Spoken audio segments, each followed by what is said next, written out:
नमः शिवाय दोस्तों, स्वागत है आपका फिर से एक बार हमारे चैनल वर्ल्ड ऑफ हैप्पीनेस में। दोस्तों, बहुत से लोगों का मेरे पास एक कॉमन क्वेश्चन बहुत ज़्यादा मेरे पास आता है कि भगवान शिव को गुरु धारण कर लें, क्योंकि बहुत सारे वीडियोस आते हैं यूट्यूब पर जिनमें ये बताया गया है कि शिव भगवान गुरु हैं। और किसी न किसी शास्त्र में कहीं लिखा होगा, मैंने तो ऐसा नहीं पढ़ा, पर ये मैंने अवश्य पढ़ा है कि शिव प्रथम गुरु हैं। कि शिव को गुरु मानने वाली जो परंपरा है, जो कहाँ से शुरू होती है, जब भगवान शिव, जब भी अनंत काल पहले, जब भगवान शिव ने विज्ञान भैरव तंत्र का ज्ञान मनुष्य जाति को पहली बार दिया था, तो तभी से भगवान शिव को गुरु माने जाने लगा। तो अब आज के समय में जिसे अध्यात्म के बारे में और तंत्र के बारे में और ध्यान योग की जो गहराइयाँ हैं, जो सूक्ष्म बातें हैं, उसमें कैसे कैसे कितनी बारीक बारीक चीज़ें होती हैं जो गुरु अपने शिष्य को सिखाता है, तो क्या हम भगवान शिव को अपना गुरु मान लें अगर, तो क्या वो चीज़ें हमें मिल जाएंगी? तो यहाँ पर दोस्तों आपका एक सिंपल सा क्वेश्चन मैं दूंगा कि भगवान शिव को आपने मंत्र गुरु बना लिया, तो आप जो भी अपनी गुरु दीक्षा किस से लेंगे? क्या भगवान शिव साक्षात प्रकट होकर के आपको दीक्षा दे सकते हैं? तो अगर आपको ऐसी दीक्षा मिलती है तो आप ले लो, मैं तो आपको यही बोलूँगा, क्योंकि भगवान शिव साक्षात प्रकट होकर के तो आपको दीक्षा नहीं देंगे। पहले तो आप भगवान शिव के अगर अनन्य भक्ति की तरफ आप बढ़ रहे हो, तो सबसे पहले तो भगवान शिव का सबसे बड़ा शास्त्र कौन सा है? सबसे पहले भगवान शिव महापुराण का जब आप पढ़ोगे भगवान का, तो आपको उसमें हर जगह पे एक ही चीज़ उसके अंदर विस्तार से दी गई है कि ओम नमः शिवाय, जो हमारा पंचाक्षरी मंत्र है, केवल उसी मंत्र के बारे में इतना विस्तार से कहा गया। यहाँ तक कि उसमें बताया गया कि 110 करोड़ बार जो व्यक्ति ओम नमः शिवाय का मंत्र को जाप कर ले, तो वह स्वयं शिव हो जाता है। इतना विस्तृत रूप से क्लियर लिखा हुआ है शिव महापुराण के अंदर। 110 करोड़ बार ओम नमः शिवाय मंत्र का जाप करना, यानी अगर आज आप अपनी पूरी जिंदगी भी देने बैठोगे, तब भी शायद आप 110 करोड़ क्या, आप 50 करोड़ क्या, आप 25 करोड़ बार भी ओम नमः शिवाय का मंत्र जाप नहीं कर पाओगे। आप कभी एस्टिमेट लगाना, कभी संडे का दिन हो, आप सुबह 4 बजे उठ जाना और ओम नमः शिवाय के जप करना। एक वो काउंटर आता है, मंत्र काउंटर, उस मशीन आती है, 50-60 रुपए की आ जाती है, आप ले लो और उससे आप काउंट करना कि पूरे दिन में आपने कितने मंत्र जाप कर लिए। एक दिन आप बैठ करके जप करना और रात्रि तक आते आते आप स्वयं अनुभव करना कि आपको उस मंत्र से प्राप्ति क्या हुई, ओम नमः शिवाय मंत्र से। अब आपको यहाँ पर हैरानी होगी कि मैं ओम नमः शिवाय मंत्र के बारे में बात कर रहा हूँ, जिसे इस ब्रह्मांड में सबसे बड़ा महामंत्र कहा गया, मगर आप में से किसी ने भी मेरे से ज़्यादा ओम नमः शिवाय मंत्र का जप नहीं किया होगा। मेरे जितने भी आप साधक हो, मैं आपको जानता हूँ, जब से मैं आपको जान रहा हूँ, आप में से किसी एक ने भी मेरे से ज़्यादा ओम नमः शिवाय मंत्र का जप नहीं किए होंगे। ठीक है, क्योंकि ये मेरे को अपने अंदर से पता है, मैंने कितने जाप कर दिए थे। निरंतर उठते बैठते चलते फिरते रात्रि में सोते समय तक ओम नमः शिवाय ही जपता रहता था। ठीक है, मगर जब तक गुरु की प्राप्ति नहीं हुई ना, तो एक रत्ती भी पता नहीं चला था अध्यात्म क्या होता है। एक रत्ती जिसे कहते हैं। और जो ये सब परोसा जा रहा है ना, प्रॉब्लम यही है हमारे दिमाग में, जो ये डाले जा रही हैं चीज़ें, इसी को हमने स्पिरिचुअलिटी मान लिया है। और अहंकार है और हमारा जो एक भाव है, यहाँ पर देखो, इन दोनों अहंकार और भाव का डिफरेंस समझना। अहंकार हमें तब होता है जब हम किसी व्यक्ति को, अगर कोई ज्ञानी व्यक्ति है जिसे ज्ञान है और हमें वो ज्ञान देने लगता है, हमें वो सत्य बताने लगता है, तो हमारे मन में ना एक सूक्ष्म अहंकार होता है। कईयों का बहुत सूक्ष्म होता है, कईयों का बहुत प्रत्यक्ष होता है। उनको पता होता है कि मुझे ये तो बेवकूफ़ है, मैंने इसकी क्या बात सुनी, इसे क्या पता ओम नमः शिवाय क्या, इसे क्या पता भगवान कृष्ण क्या है। वो इस तरीके की बातें बोलते हैं। तो ये महा अहंकार में डूबे हुए लोग होते हैं जो कभी गुरु को समर्पण कर नहीं सकते, क्योंकि जो गुरु ने प्राप्त किया है वह केवल उसके अंदर की बात है, तो वह सामने से कैसे दिखा सकता? कोई भी नहीं दिखा सकता, राइट। तो अहंकार के बिना, जब तक हमारे अंदर अहंकार है, और अहंकार है, तो हम कभी गुरु के आगे समर्पण कर नहीं सकते। और जब समर्पण आएगा नहीं, तो हमारे को हम गुरु की फॉलो क्यों करेंगे?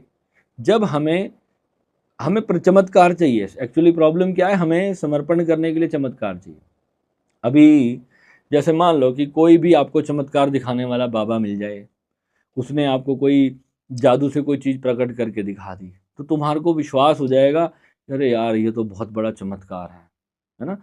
तो फिर आपको वो कोई मंत्र बोल देना, तो आप उस मंत्र को निरंतर जाप करना शुरू कर दोगे, बस आंख बंद किए उसके पीछे चलने लगोगे, चाहे आपको उससे कुछ प्राप्ति हो रही हो, चाहे उसके आपको ना प्राप्ति हो रही हो। ऐसे मेरे को बहुत सारे तांत्रिक लोग मिले जिन्होंने मेरे को तांत्रिक चमत्कार अपने सामने मेरी आंखों के मेरे को दिखाए, मगर मुझे कहते थे कि तुम ये वाली महाकाली की साधना कर लो, ये वशीकरण की साधना कर लो, ये भीषण तंत्र की साधना है, ये मारण की है, ये उच्चाटन की विद्या है। मैंने बहुत सारे तांत्रिक मेरे को अपने जीवन में मिले, मैंने डिस्कशंस बहुत किए हैं, पैसे भर भर के मैंने उनसे डिस्कशंस किए हैं। और उनको जब मैं उनका 2 घंटे 2.5 घंटे जब मैं अपना इनका इंटरव्यू लेता था ना, तब जाके मेरे को पता चलता था कि अंदर से खोखले हैं, खोखले। यहाँ पर जितने भी बड़े तांत्रिक यूट्यूब पे मेरा वीडियो देखते होंगे ना, मैं उन्हें खुला चैलेंज करता हूँ, तुम यूट्यूब पर बैठे हो, तुम्हारे में महातांत्रिक विद्या है, तुम मेरे ऊपर कोई तंत्र करके दिखाओ। क्यों नहीं कर सकते पता है? क्योंकि माँ आदिशक्ति की कृपा है। जो तंत्र करने की कोशिश करता है ना, 1 हफ्ते के अंदर उसकी मृत्यु तक हो सकती है। इतना खतरनाक माँ का जो सुरक्षा कवच होता है, इतना खतरनाक होता है कि उसके अंदर बुरी भावना ले ले हमारे लिए, कोई सिर्फ बुरी भावना तक ले ले, उसका माँ उल्टा बैंड बजा देती है। मैंने इसको कम से कम अपने जीवन में 1000 बार देख लिया। कोई इंसान मेरा बुरा करने के भाव से आता था और देखता था, मैं थोड़े दिनों के बाद उसको मैं शिथिल होते हुए देखता था अपनी आंखों के सामने। मैं कुछ करता नहीं था, वो मेरे सामने ही शिथिल होता चला जाता था, क्योंकि माँ बगला की कृपा भी श्री विद्या में आती है। अब अलग से माँ बगला मुखी की साधना करोगे तो उसमें भी इतने 10-12 साल लगेंगे, और श्री विद्या में तो फिर सारा ब्रह्मांड आता है। मेन क्या है कि श्री विद्या एक गुप्त साधना है, उसके अंदर माँ हमें किस तरीके से हमें आगे लेकर के जाती है, हमें खुद को भी समझ नहीं आता। कई बार हमारी इतनी परीक्षा हो रही होती है, हमें बिल्कुल भी अंदाज़ा नहीं होता कि हमारी परीक्षा चल रही है। और श्री विद्या साधना कभी गुरु के बिना आज तक किसी को प्राप्त नहीं हुई है, बिना गुरु मार्ग के कभी भी प्राप्त नहीं हुई है। प्रॉब्लम हमारे देश में क्या है कि सारे गुरु अपनी कॉपीराइट जोड़ते हैं, अपना पेटेंट, कॉपीराइट, अपना ब्रांड नेम, अपनी वेबसाइट्स सब लगा देते हैं, भगवान के नाम को ट्रेडमार्क करा लेते हैं। जबकि भगवान का नाम जो है, जो मान लो जो भगवान दत्तात्रेय से चली आ रही साधना, अगस्त्य मुनि ने इस साधना को किया है, माँ लोपा मुद्रा ने किया है, गिने चुने हमारे पास कितने नाम हैं। अरे हमारे भारत में मेरे 300 साधक कर रहे हैं, और सब उसमें से मेरे को जहाँ तक कि मैं श्योर हूँ 80% लोगों की कुंडलिनी जागृत हो चुकी है, 80% लोगों की। तो आप ये सोच लो, तो क्या इनको कोई जानेगा भी नहीं अभी? जब तक ये कोई बड़ा चमत्कार करके दुनिया को नहीं दिखाएंगे, तब तक ये नहीं मानेंगे। और चमत्कार वाली जो अवस्था होती है ना, वो जाके हमारी 50-60 साल की आयु जब हो जाएगी, जब हमारा इतनी प्रबल शक्ति हमारे पास इकट्ठी हो जाएगी, तब हम एक बहुत बड़े किसी चमत्कार को भी अंजाम दे सकते हैं। और चमत्कार में हमेशा हमारी ऊर्जा का क्षीण होता है। जितनों ने चमत्कार दिखाए हैं, आप उसका अंजाम भी देख सकते हो। भारत में मैं दिखा दूंगा जो सबसे बड़े श्री विद्या के गुरु कौन है, आप बताओ भारत में। अभी वो शिविर लगाने क्यों बंद कर दिए? कभी आप पूछो जा करके, आप में से कितने ही उनके साधक हो, क्यों बंद किए? क्योंकि जब चमत्कार दिखाने लगोगे ना, माँ अपने प्रदर्शन को क्षमा करती नहीं है, रूल ही नहीं है। जब हमें पूर्ण गुरु से पता चलता है, तो तब जा करके ये चीज़ें हमें पता चलती हैं कि हमें माँ की पावर्स का दुरुपयोग नहीं करना है, क्योंकि ये जरा सा दुरुपयोग हमारे जीवन को उल्टा सकता है। तो और आप भगवान शिव को गुरु बनाने की बात करें, भगवान शिव एक महाशून्य यूनिवर्स शक्ति हैं। आप यूनिवर्स को किस प्रकार गुरु बना लोगे? उससे आप कैसे बात करोगे? वो आपको मंत्र कहाँ से देगा? मंत्र जपते हुए बाद में जब आपको जब तकलीफें आएंगी, जब आपके जीवन में ऐसी ऐसी अनचाही घटनाएं घटने लगेंगी, जब आपकी गाड़ी अनकंट्रोलेबल हो जाएगी, उस वक्त कौन आपसे बात करके आपको समझाएगा? इसलिए साधना के मार्ग में गुरु का होना बेहद अत्यंत जरूरी है। इसमें कभी भी कोई भी अपने आप को कितना भी महाज्ञानी समझता हो, भगवान शिव को गुरु मान के साधना नहीं की जा सकती। जब कई लोग ऐसे मुझसे पूछते हैं, तो मेरे को लगता है कि उनके अंदर, मैं जानता हूँ उस सीक्रेट को, मैं उस बात को जानता हूँ कि ये व्यक्ति अभी समर्पण करने के लायक नहीं है। अभी अभी उसके अंदर जो अहंकार की भावना है ना, वो अभी समर्पण नहीं करना चाहता, उसे इंसान में भगवान नहीं दिख सकते। तो वहाँ पर मैं उनको ये कहता हूँ कि ठीक है, आप भगवान शिव को गुरु मान के कर लो, मैं आपको मंत्र बता देता हूँ और आप जो भगवान शिव को गुरु मान करके आप साधना शुरू कर दो।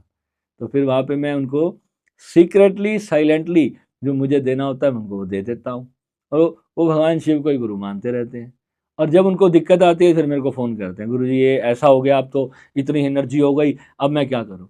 फिर मैं उनको कहता हूँ कि भगवान शिव से पूछना, वो तो तेरे गुरु हैं, तो बताएंगे वो अब कैसे करना है। ये फंस गया तो अब जाल में, तो तेरे को मैं याद आ रहा हूँ, तब दिक्कत आ गई, अब मकड़ी अपने ही जाल में फंस गई, अब क्या करे? क्योंकि मकड़ी जब जब शक्ति जब अपने एनर्जी को छोड़ती है तो वो एक अनंत कॉन्शियसनेस से कनेक्ट होती है।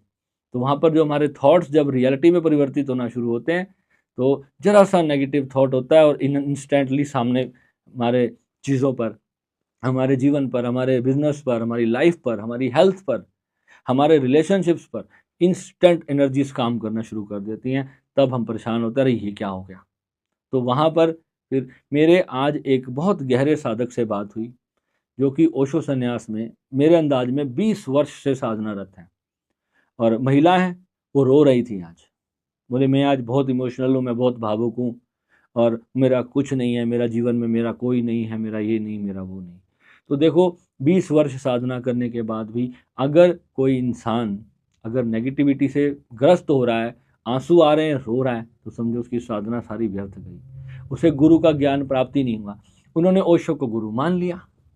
अब ओशो को गुरु मान लिया, ओशो को सुनते रहे, मगर जब हमारी जो समस्या है वो जब तक ओशो से बात नहीं होगी तो कैसे पता चलेगा?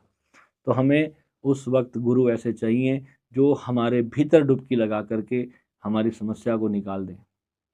हम कहाँ अटक रहे हैं, हम कई बार जानते भी हैं हम कहाँ अटक रहे हैं, मगर फिर भी हम उसे छोड़ना नहीं चाहते।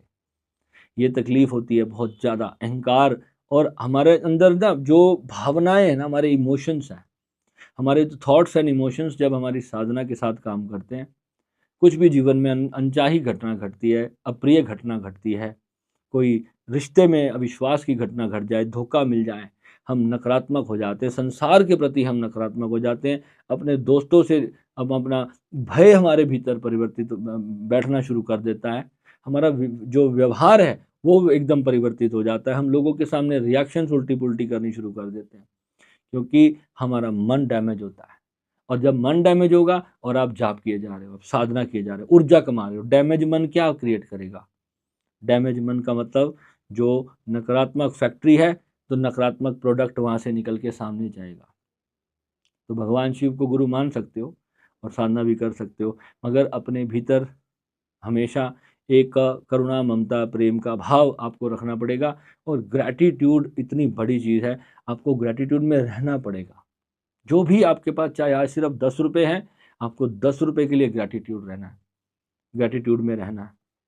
क्योंकि आप जब पैदा हुए थे तो वस्त्र भी नहीं थे शरीर पर, आज 10 रुपये तो है, 20 रुपये तो है, इतना तो सोच लो कम से कम।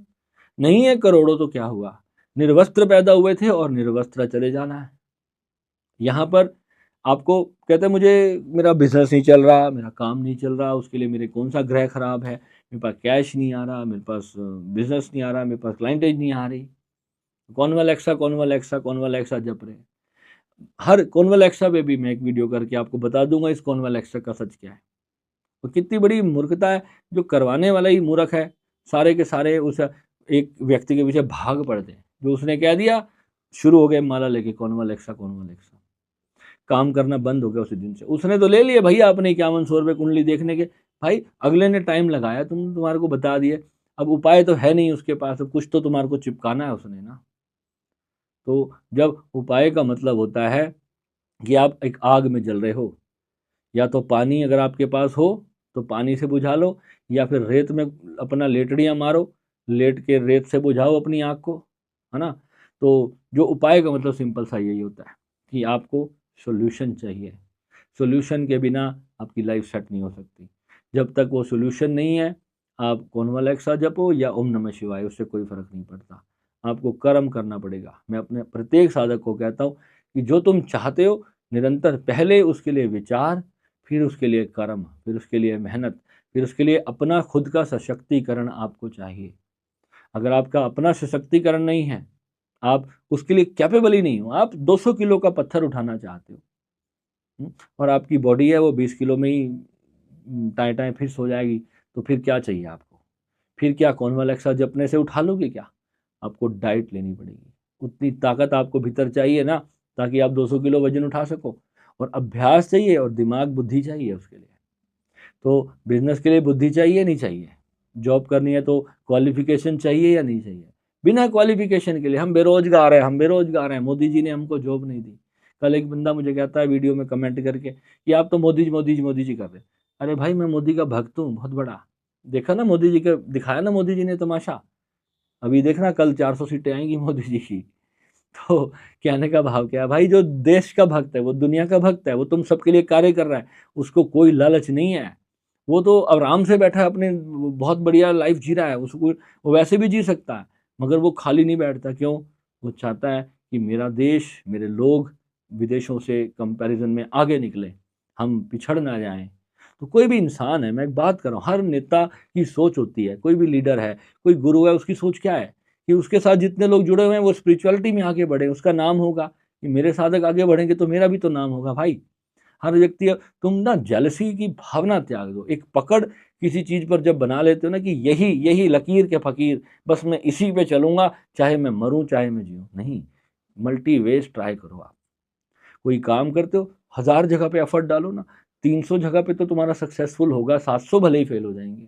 मैं कहता हूँ 100 जगह पे भी सक्सेसफुल हो जाए, एक दिन भी बिना एफर्ट के नहीं जाना चाहिए। फिर तुम कहते हो कि मैं साधना करूं। साधना में हमेशा आपको टीचर, गुरु, गाइडेंस चाहिए। चाहे आप शिव को गुरु बना लो, चाहे जिसको मर्जी गुरु बना लो। आप जब 1 साल हो जाएगा आपको कोई सा भी मंत्र जाप करते, आप खुद भटक भटक के घूमते फिरते आप गुरुओं को ढूंढ निकालोगे। आपकी जैसे ही शक्ति जरा सी डिसबैलेंस होगी ना, इमीडिएटली आप सोचोगे। सर्च पता है सबसे पहले आपका क्या आ जाएगा? Meditation Guru in India. सबसे पहले आपका सर्च यही होगा उस वक्त। कि जब कुंडलिनी यहाँ पे आके फंसेगी ना, तो सबसे पहले तुम्हें गुरु की जरूरत पड़ेगी। उस समय भगवान शिव मंदिर में जाओगे, वहाँ कुछ नहीं होगा, वहाँ पे कुछ नहीं होगा, गुरु आपको चाहिए। तो भगवान शिव को गुरु मानो, वो तो सबके बाप हैं, उनको कैसे गुरु नहीं मानोगे? वो तो महागुरु हैं। उन्हीं का दिया हुआ पाठ तो हम पढ़ाते हैं आपको। चाहे मैं हूँ या इंडिया में जो भी जितने भी गुरु हैं, कुछ भी कोई सिखा रहा है, तो सबका बाप कौन है? भोलेनाथ महादेव। उन्होंने सब कुछ दिया है, तो वही करा रहे। उनका दिया हुआ, जिन्होंने प्रैक्टिकली अनुभव किया है, थोड़ा इजी वे में हम आपको बताएंगे, बेटर तरीके से बताएंगे। जहाँ फंसोगे वहाँ पे हम आपसे कन्वर्सेशन करके आपको बताएंगे। मगर एक ऐसे हो तो मैं तो किसी एमबीबीएस बहुत बड़े डॉक्टर को अपना गुरु बना के मैं लोगों को ऑपरेशन करना शुरू कर दूं, तो क्या मेरा ऑपरेशन सक्सेसफुल हो जाएगा? जब तक मैंने उसकी टीचिंग नहीं ली कि मुझे कौन सा इंजेक्शन कितनी मात्रा में देना है, नहीं तो पेशेंट तो मर जाएगा भाई 2 मिनट में। तो ऐसा ही अध्यात्म है। ठीक है, तो बिना गुरु के तो मैंने पहले कितनी बार बता दिया भाई। तो फिर मैसेज करते हो कि भगवान शिव को गुरु बना के क्या सफलता होगी? लिख के दे रहा हूं, नहीं होगी। और दूसरी चीज बता रहा हूं, ओम नमः शिवाय मंत्र के जप से क्या होगा? हर मंत्र एक ही है। कोई भी मंत्र आप जपो, अगर आपको उस मंत्र का मतलब नहीं पता तो कोई यूज नहीं है। 50 करोड़ मंत्र हैं, कितने आप जपोगे? कितने मंत्र साधना करोगे? एक साधे सब सदे, सब साधे सब जाए। बात खत्म। नमः शिवाय।